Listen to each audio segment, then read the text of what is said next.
How's it going, YouTube? Tuner8 here. We are back with our Dark Demon Realm mission review series. Today I'm going to be tackling a few chapters, and I'm on chapter 6 right now. I just finished it, and I gotta say, I really enjoyed it. So when we begin the chapter, we immediately pick up where the last chapter left off, and we have this weird red-haired guy, and he has like the Kai earrings. He's some sort of Kai himself, and in this chapter he actually disappears with Boo in the beginning.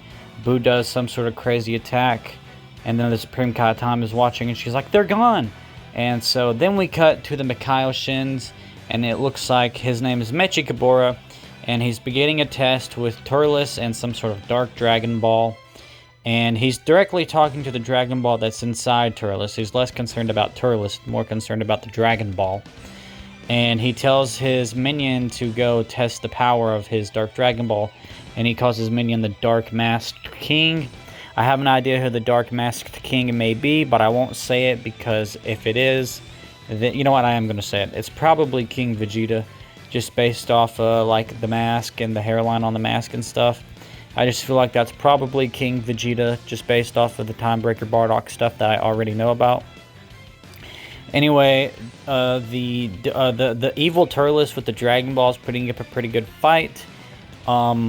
After he consumes a fruit from the Tree of Might, or whatever that is, because they say it's not the Tree of Might.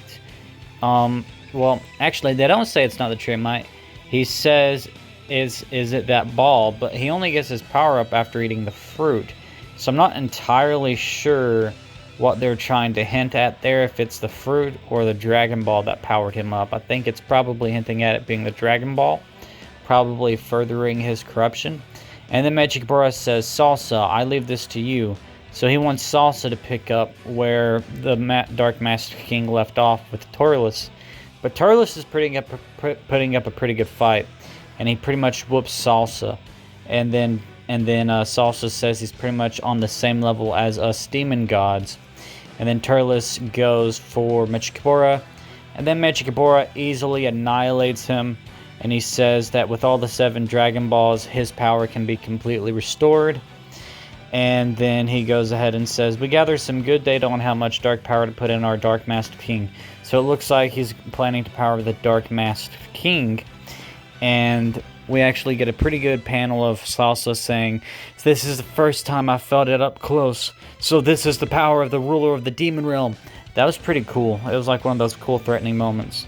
And then we cut back to our hero, Supreme Kai of Time, Trunks, Goku, and Vegeta talking about the big threat and the red-haired guy and stuff, and not really knowing where they're going or what to do and where they might be, but Goku knows that he can't sense their ki, so they definitely probably left the timeline.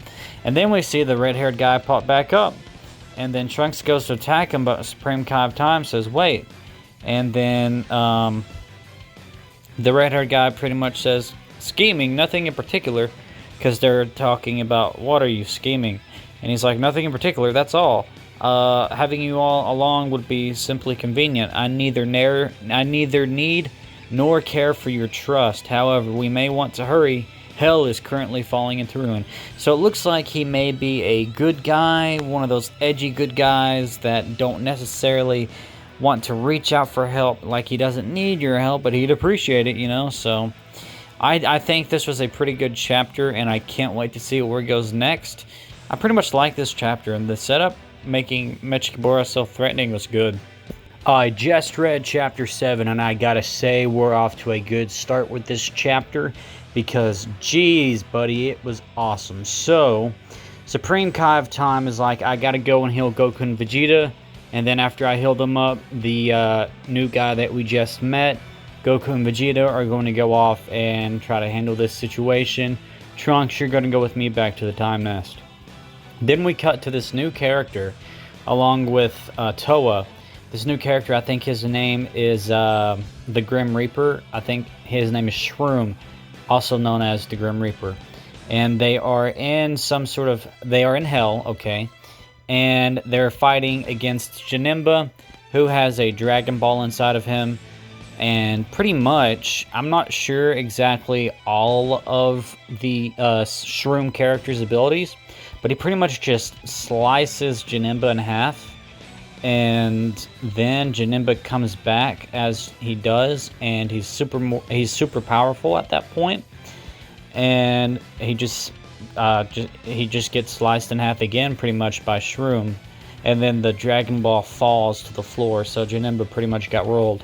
And then we see our new character pop up with Goku and Vegeta. And we get the reveal that the character's name is Kamel or something like that. Camel.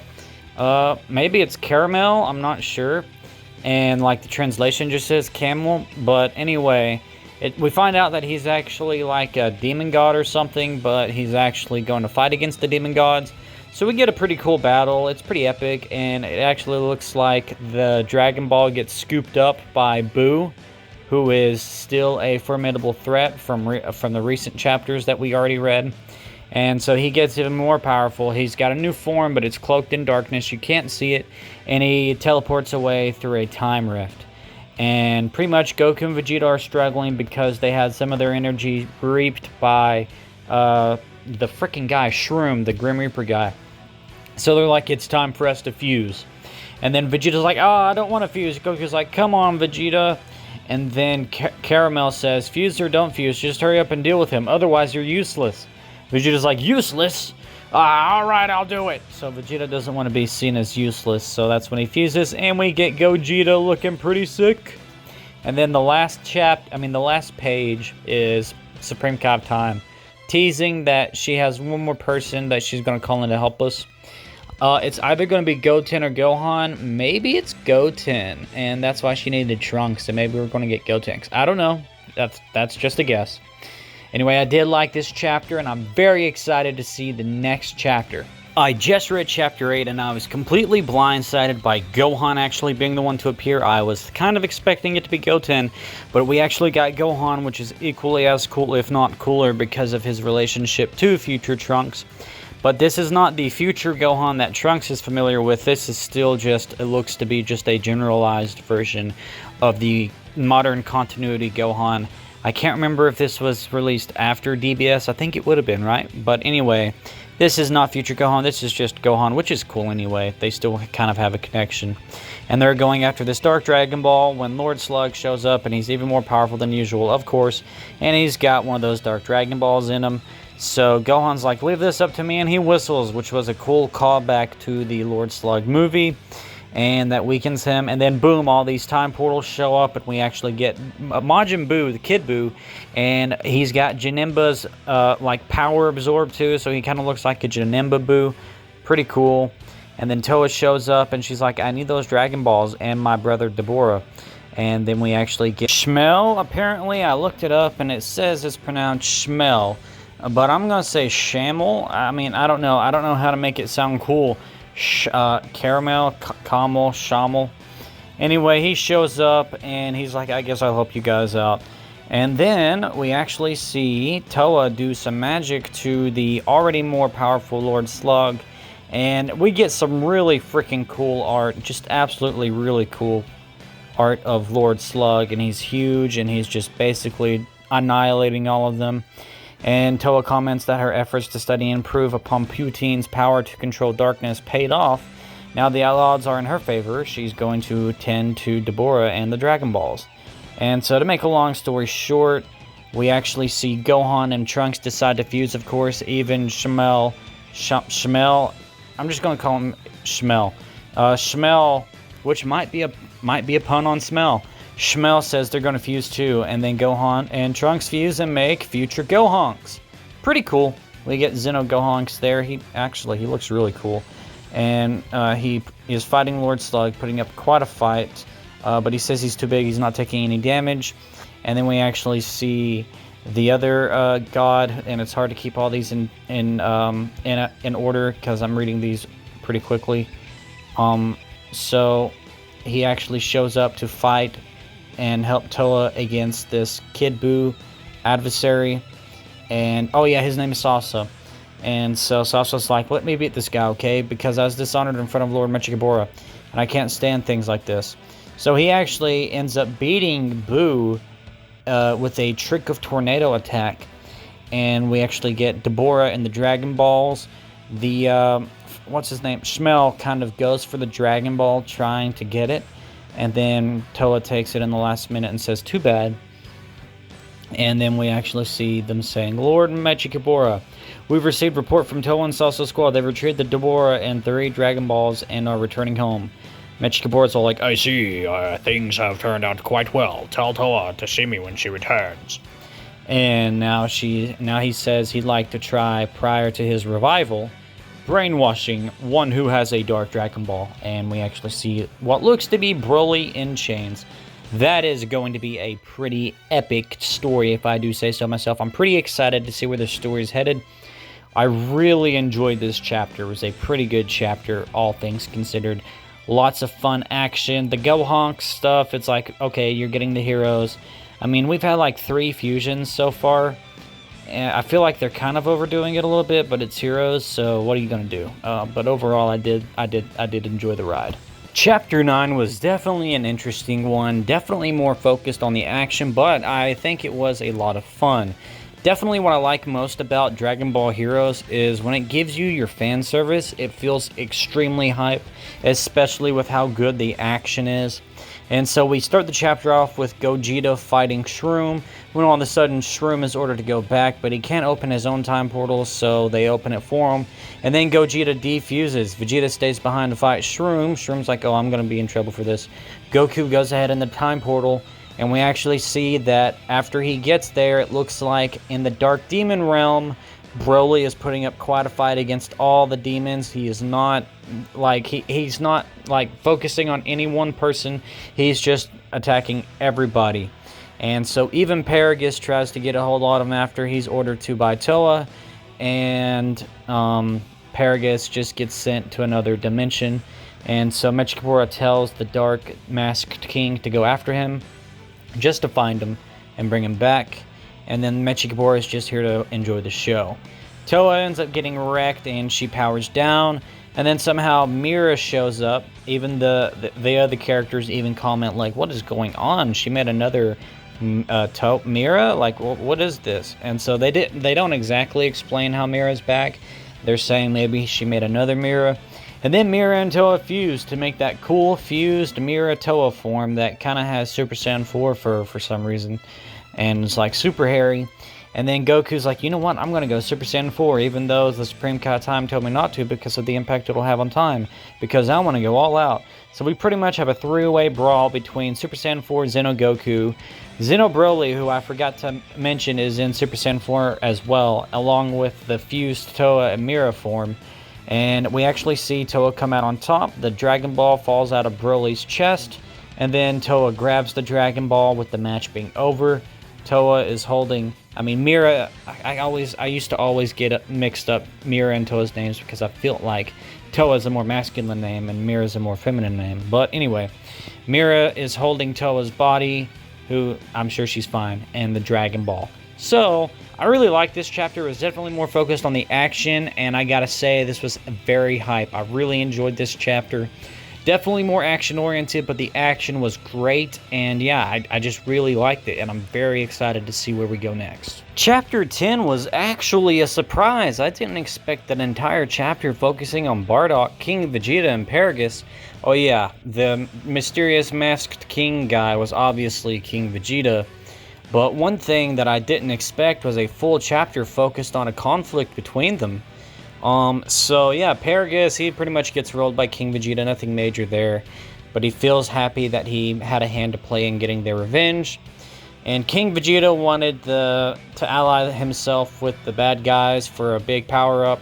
Similar to a Majin Vegeta thing, he wanted to go back in time and pretty much kill Frieza. And then kill Beerus and feel pretty good the whole time. So he tears his mask off in that process of explaining that. Bardock gets the mask, controls the power the mask gives him, and he becomes Super Saiyan 3, Xeno Bardock. He goes at it with King Vegeta for a bit. This is when Paragus stabs him, and then King Vegeta pretty much eradicates Paragus. They have a really big epic clash, and it's not clear who wins, if either of them win, or if they both die, or what. And then Mechikabura's like, seems like things have wrapped up over there as well. Now let's hurry, the time of our resurrection is at hand. So this chapter was another one mainly focused on action, but boy was it fun. I really liked the showdown between Bardock and King Vegeta. It felt strangely fitting because King Vegeta really laid it on heavy that he saw Bardock as a low-class piece of dirt, and Bardock was just pretty much going ham, going crazy on him. So I really like this. I really like this. So far, the only real complaints that I've had about Dark Demon Realm mission, probably that the plot's moving too quick, but it's Heroes, so that almost doesn't feel like a valid complaint. But a lot of fusions, but I really like this. I really like this this chapter 10. I just finished chapter 11, which was the last chapter in volume 2. That's going to be the last chapter we talk about in this video. And I gotta say, I really enjoyed it. There were some things I'm confused about, and I'm going to talk about what I'm confused about as we go through the chapter and give my reaction and review and things like that. So I did enjoy it. As the chapter starts, Vegeta and Shroom are kind of finishing up their fight. Gotenks shows up. This is Goten fused with Trunks. We didn't see them fuse in the page. They kind of fused in between chapters. And then Shroom's like, oh no, I gotta split. So our heroes team up, and they're like, okay, time to go to the Demon Realm and finish this once and for all, supposedly. And so Supreme Kai Time says she can fight too. They were trying to talk her out of fighting. Vegeta's like, are you coming too with those wounds? And so they go to the Demon Realm. We got Dende. He's there for the wish granting ceremony. And then all of a sudden, all the demon gods are talking to each other. They're having a good time. Mira's like, are you alright, Brother Dabura? Dabura's like, yeah, sorry for putting you through so much trouble. And then Mira's like, you too, Toa, don't overexert yourself. So these guys, some of them are pretty beat up, some of them are still recovering. And then all of a sudden, the Time Patrol shows up. We actually see Super Saiyan 4 Goku's still there. Pretty battered, but he's there nonetheless. And then we get our big brawl. Gotenks does his Super Ghost Kamikaze attack, as you would suspect. Vegeta's like, Supreme Kai Time, can I go all out here? Supreme Kai Time is all like, yes, because we're outside of time. So Vegeta goes Super Saiyan 4. The fight's happening, you know, it's typical Dragon Ball fights. During all this, the dragon is summoned, and then Mechikabura goes to make his wish. And then Gotenks goes off. He's like, I'm gonna defeat you, Dabura. And then frickin' gets defused. Goten stays behind to fight Dabura while Trunks and Supreme Kai Time go on ahead. And then we actually see Vegeta fighting, I think his name is Gravy, as Super Saiyan 4 Vegeta fighting Gravy. He's struggling, Goku's struggling with his guy, and then they decide to fuse to make Gogeta. The most surprising thing is Super Saiyan 4 Gogeta, he does not look like his hair is colored red. It probably is, but it's just a white coloring, so it doesn't give me the impression that it's red. Like, the fur is supposed to be red too, and the fur's colored like it would be red. You know, it's like a darker color on the black and white page, but Gogeta's hair is actually white, so that's confusing. I felt like it should have been colored darker. But anyway, yeah, it's just typical heavy, cool Dragon Ball Heroes action art. I think it works really well. So we get some of the other minions trying to keep Supreme Kai Time and Trunks from getting there. Trunks is like, I will make a path and stuff and defend you, Supreme Kai Time, you go on ahead. So we actually see Trunks going to Super Saiyan 3 to do this. That's pretty cool. So the dragon just swats Trunks. I didn't know they would do that or could do that. And then we see Mechikabura. It looks like the wish is working.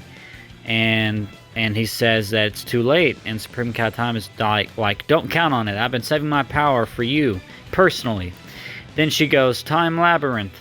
And you get this cool effect.